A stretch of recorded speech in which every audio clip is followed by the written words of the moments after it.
Hello students, welcome to today's class.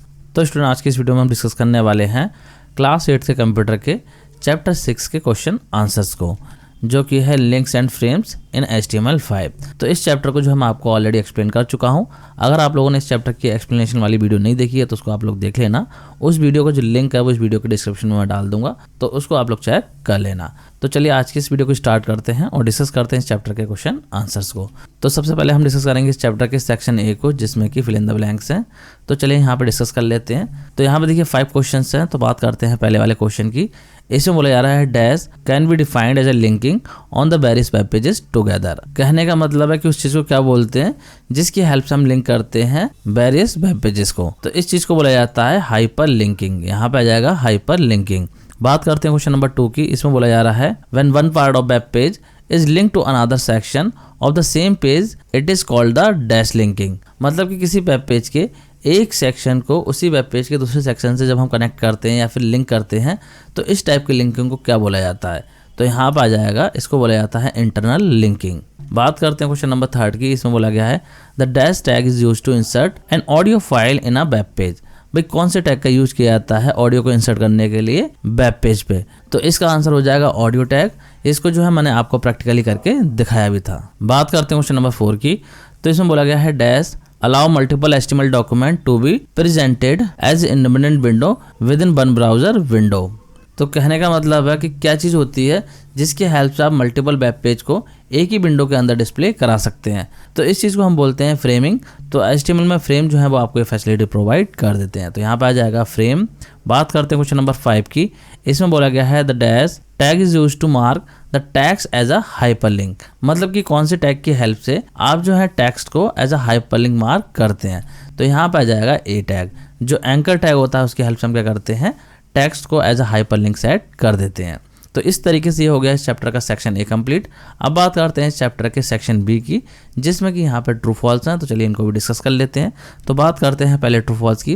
पहले true false में बोला जा रहा है a hyper text contains a link to the information on the same web page और the other web page. तो यहाँ पे बोला जा रहा है कि जो हाइपर टेक्स्ट होते हैं वो लिंक कंटेन करके रखते हैं किसी सेम पेज का या फिर दूसरे वेब पेज का। तो आपको बताना है स्टेटमेंट ट्रू है फॉल्स है।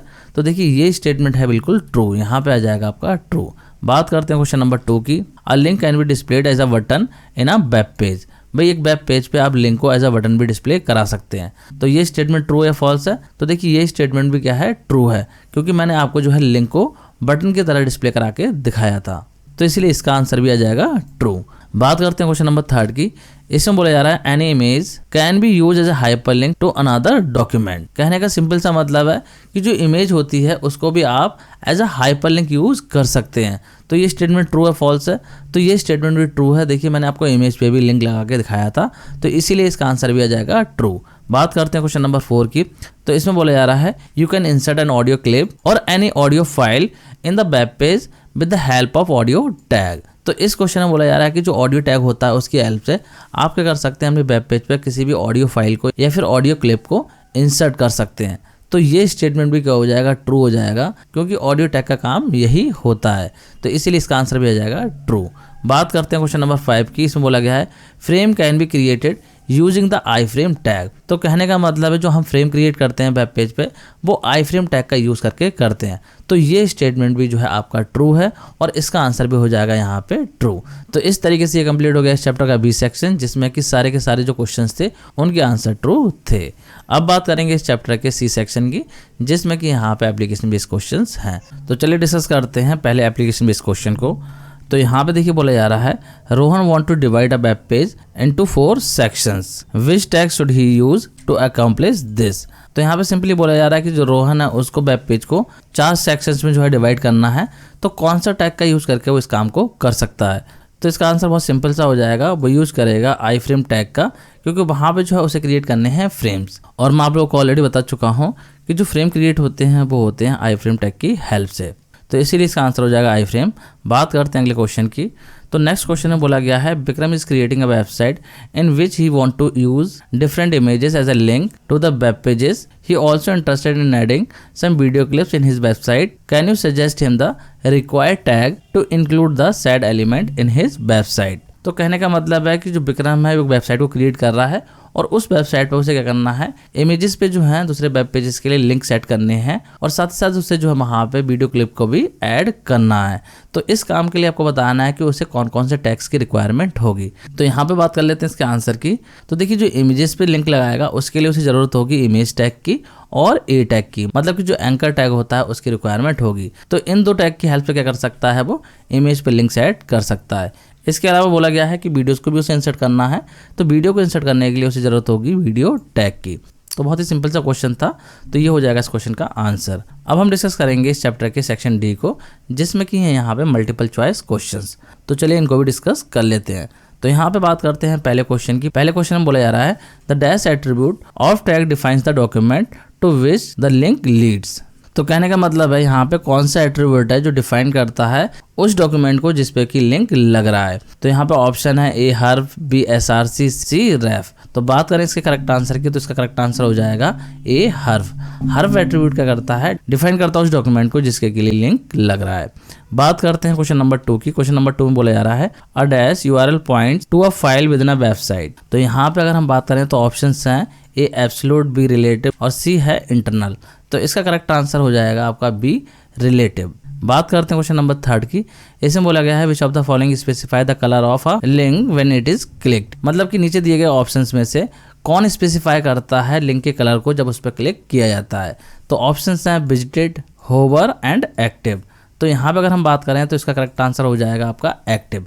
जैसे उस पर क्लिक किया जाता है तो लिंक क्या हो जाता है, एक्टिव हो जाता है। और ये क्या करता है, स्पेसिफाई करता है लिंक के कलर को।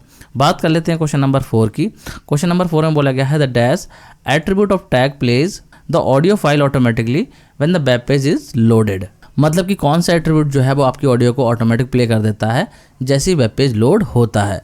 तो ऑप्शंस हैं ए स्टार्ट, बी ऑटो प्ले, सी ऑटो। तो इसका करेक्ट आंसर हो जाएगा बी ऑटो प्ले। मैंने आपको बताया था कि अगर आप ऑटो प्ले एट्रीब्यूट लगा देंगे तो जो ऑडियो फाइल होगी वो आपकी ऑटोमेटिकली प्ले हो जाएगी। बात करते हैं क्वेश्चन नंबर 5 की। इसमें बोला गया है the .bam is one of the supported file format for the dash file. मतलब कि ये जो आपकी एक्सटेंशन दे रखी है यहाँ पे .bam, ये जो फॉर्मेट है वो किस टाइप की फाइल का फॉर्मेट है। तो ऑप्शंस हैं ए है ऑडियो, बी है वीडियो और सी है फ्रेम। तो इसका करेक्ट आंसर हो जाएगा बी वीडियो। ये जो है वीडियो फाइल का फॉर्मेट होता है। तो ये कंप्लीट हो गया है आपका इस चैप्टर का डी सेक्शन। मुझे लग रहा है आप लोग को समझ में आ गया होगा। अब हम डिस्कस करेंगे इस चैप्टर के ई सेक्शन को, जिसमें कि कुछ क्वेश्चंस हैं और उनके आंसर आपको लिखने हैं। तो चलिए बात कर लेते हैं यहाँ पे पहले क्वेश्चन की। तो पहले क्वेश्चन में बोला जा रहा है why do you include hyperlinks in your web page, give any 2 reasons. मतलब कि अपने वेब पेज पे आप हाइपरलिंक को क्यों लगाते हो। तो यहाँ पे आपको जो है इसके लिए कोई भी 2 रीज़न देने हैं। तो चलिए बात करते हैं इसके आंसर की। तो पहले अगर हम बात करें कि हाइपरलिंक को हम लगाते क्यों हैं, तो हाइपरलिंक को लगाते हैं हम इसलिए जिससे कि जो वेब पेज होते हैं उनको हम क्या कर सकते हैं, नेविगेट कर सकते हैं या फिर रेफरेंस कर सकते हैं। मतलब कि आपस में जो है हम उसको कनेक्ट कर सकते हैं। इसके अलावा 2 रीजंस की अगर हम बात करें तो हाइपरलिंक जो है वो क्या करते हैं, हेल्प करते हैं जिससे कि आप वेबसाइट के डिफरेंट पेजेस को क्या कर सकते हैं, नेविगेट कर सकते हैं और दूसरे सेक्शंस में भी वेबसाइट के इजीली जा सकते हैं। इसके अलावा हाइपरलिंक जो होते हैं वो प्रोवाइड करते हैं एडिशनल इन्फॉर्मेशन और context by linking to external sources और related content within the website itself. मतलब कि इसकी हेल्प से आपको एडिशनल इन्फॉर्मेशन भी मिल जाती है, जो वेबसाइट पे और सोर्सेस हैं उसके बारे में भी आप जानकारी ले सकते हैं। तो इसीलिए जो है वेब पेज पर हाइपरलिंक को यूज़ किया जाता है। तो ये हो जाएगा इस क्वेश्चन का आंसर। मुझे लग रहा है आप लोग को समझ में आ गया होगा। बात करते हैं क्वेश्चन नंबर 2 की। तो क्वेश्चन नंबर 2 में बोला जा रहा है distinguish between the internal and external linking. भाई इंटरनल और एक्सटर्नल लिंकिंग में यहाँ पे आपको डिफरेंस बताना है। तो चलिए बात कर लेते हैं। तो मैंने आपको बताया था कि इंटरनल लिंकिंग क्या होती है, एक ऐसी लिंकिंग होती है जहाँ पे कि आप कनेक्ट करते हैं सेम वेब पेज के 2 डिफरेंट सेक्शंस को या फिर सेम वेबसाइट के 2 वेब पेजेस को। और एक्सटर्नल लिंकिंग की अगर हम बात करें तो इसमें आप कनेक्ट करते हैं एक वेबसाइट के वेब पेज को किसी दूसरी वेबसाइट के वेब पेज से। मतलब कि आउटर वेबसाइट से जो है आप अपने वेबसाइट के वेब पेज को लिंक करते हैं। जैसे कि मैंने आपको जब ये चैप्टर एक्सप्लेन करा था तो वहाँ पे जो है मैंने गूगल वेबसाइट का लिंक लगा के दिखाया था, तो वो एग्जाम्पल था एक्सटर्नल लिंकिंग का। तो मुझे लग रहा है आप लोग को क्वेश्चन भी क्लियर हो गया होगा। अब बात करते हैं क्वेश्चन नंबर 3 की।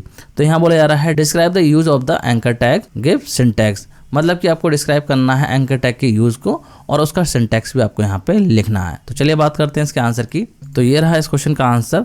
तो एंकर टैग की अगर हम बात करें तो इस टैग की हेल्प से हम क्या करते हैं, क्रिएट करते हैं हाइपरलिंक।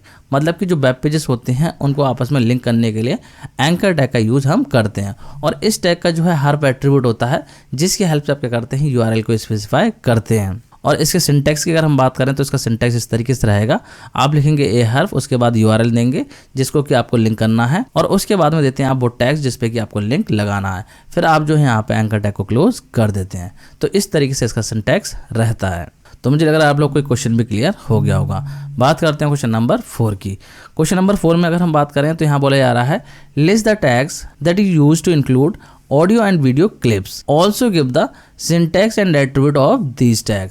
मतलब कि आपको यहाँ पर उन टैग को लिखना है जिनकी हेल्प से आप क्या कर सकते हैं, वेब पेज पे ऑडियो और वीडियो क्लिप को इंक्लूड कर सकते हैं। और साथ ही साथ आपको उनका सिंटैक्स भी लिखना है, उनके एट्रीब्यूट भी आपको लिखने हैं। तो यहाँ पे चलिए बात कर लेते हैं इस क्वेश्चन के आंसर की। तो यहाँ पे जो आंसर कुछ इस तरीके से रहेगा। पहले अगर हम बात करें ऑडियो की, तो ऑडियो को हम इंसर्ट करते हैं ऑडियो टैग की हेल्प से। और इसके सिंटैक्स की अगर हम बात करें तो सिंटैक्स इस तरीके से रहता है, आप लिखते हैं ऑडियो SRC, फिर ऑडियो फाइल देते हैं, और उसके बाद में अगर आप चाहें तो कंट्रोल्स वगैरह भी सेट कर सकते हैं, फिर ऑडियो टैग को आप क्लोज कर देते हैं। तो यहाँ पे एट्रीब्यूट की अगर हम बात करें तो इसके एट्रीब्यूट होते हैं SRC, control, auto play and loop. ये जो है ऑडियो टैग के एट्रीब्यूट होते हैं। और दूसरा अगर हम बात करें वीडियो की, तो वीडियो को इंसर्ट करने के लिए यूज होता है वीडियो टैग। और इसके सिंटैक्स की अगर हम बात करें तो आप लिखते हैं वीडियो, फिर SRC, फिर वीडियो फाइल का नाम देते हैं, फिर कंट्रोल्स अगर आप चाहें तो डिफाइन कर सकते हैं, और उसके बाद में वीडियो टैग को क्लोज कर देते हैं। और इसके एट्रीब्यूट्स की अगर हम बात करें तो इसके एट्रीब्यूट भी होते हैं SRC, control, auto play and loop. और इसके अलावा यहाँ पे 2 और एट्रीब्यूट होते हैं, हाइट एंड विड्थ। ये एट्रीब्यूट होते हैं आपके वीडियो टैग के। तो इस तरीके से हो जाएगा इस क्वेश्चन का आंसर। मुझे लग रहा है आप लोगों को क्लियर हो गया होगा। बात करते हैं क्वेश्चन नंबर 5 की। इसमें बोला जा रहा है, what are frames, how are they useful. मतलब कि फ्रेम्स क्या होते हैं और ये किस तरीके से यूजफुल होते हैं। तो चलिए बात करते हैं। तो देखिए, जो फ्रेम होते हैं HTML में, ये फीचर प्रोवाइड करते हैं कि आप मल्टीपल वेब पेजेस को क्या कर सकते हैं, एक सिंगल ब्राउजर विंडो में डिस्प्ले करा सकते हैं। मतलब कि जो आपका वेब पेज है उसको आप मल्टीपल सेक्शंस में डिवाइड कर सकते हैं, और उन सेक्शंस में आप क्या कर सकते हैं, डिफरेंट टाइप के वेब पेजेस को लगा सकते हैं। तो इनकी हेल्प से आप क्रिएट कर सकते हैं कॉम्प्लेक्स लेआउट, और अपनी वेबसाइट के लिए आप डायनामिक यूजर एक्सपीरियंस सेट कर सकते हैं। तो इस तरीके से हो जाएगा इस क्वेश्चन का आंसर। मुझे लग रहा है आप लोगों को क्लियर हो गया होगा। और स्टूडेंट, इसी के साथ जो ही आपका चैप्टर फिनिश हो गया है। मतलब कि इस चैप्टर के जितने भी क्वेश्चन आंसर थे वो सारे मैंने आपको करा दिए हैं। मुझे लग रहा है आप लोग को समझ में आ गए होंगे। अब नेक्स्ट वीडियो में हम डिस्कस करेंगे अगले चैप्टर को। तो स्टूडेंट, आज की इस वीडियो में इतना ही। Thanks for watching.